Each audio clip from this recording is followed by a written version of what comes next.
From Fox 5 News, this is Good Day New York. Shelly Palmer's here. He's the author of Overcoming the Digital Divide. And what does that mean exactly? The digital divide. Shelly, what are you getting at? Where do I get the digital divide from? Well, there seem to be two kinds of people, right? Analog aliens and then digital everything else. Digital natives, born digitals, digital tourists, digital immigrants. We're all falling in there. But there are some people who just don't want to come over to our side.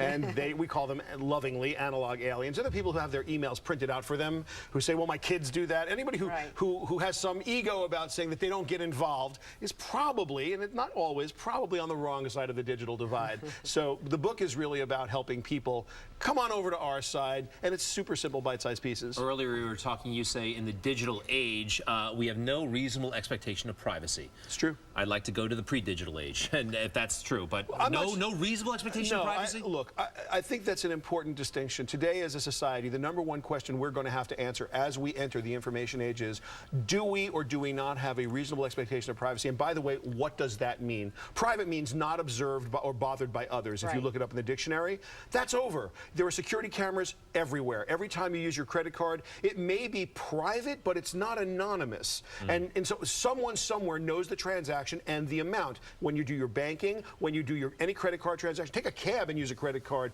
Go to the store and use a debit card. Go to Easy Pass and go through the thing. But what about online? I think that's the scariest part, because you can't seem to control your privacy online. You know, this is all an extension of the same issue. Because when you say you can't control your privacy online, yeah, you kind of can. How? Right? You can take reasonable precautions with your passwords. You can take reasonable precautions with who you transact business with online.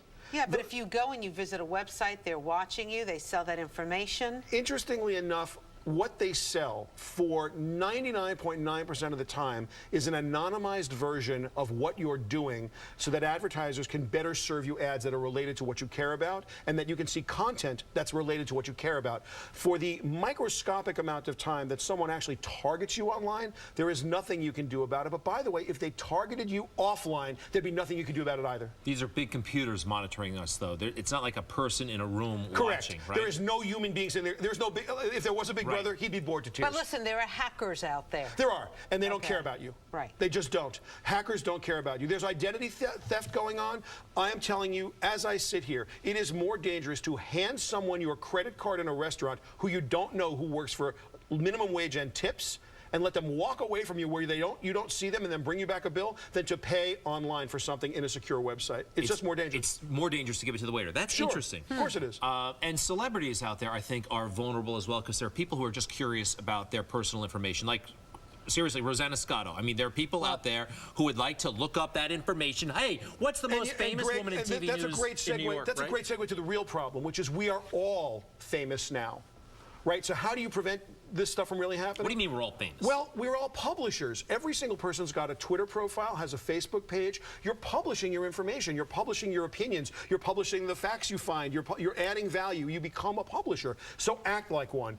Pretend you're being watched all the time, because security cameras are watching you. They're the paparazzi for you, the security cameras. When you tweet something, when you write something, assume it's going to be published, because you are, in fact, publishing it. And when you publish something, you should not expect it to be private. Rosanna, we're in trouble. Rosanna, you bring up an interesting point, which is what happens when some third party does something really bad. Right. And you know what? There are laws about that. But it takes such a long time to correct that's a great point. The Social Security Office is going to have to get in line with the 21st century and go, you know what? You can change your Social Security number now, because we understand sometimes it can be stolen. Shelly Palmer, tech expert, thank you so much. Great to talk to you this morning. Always a pleasure.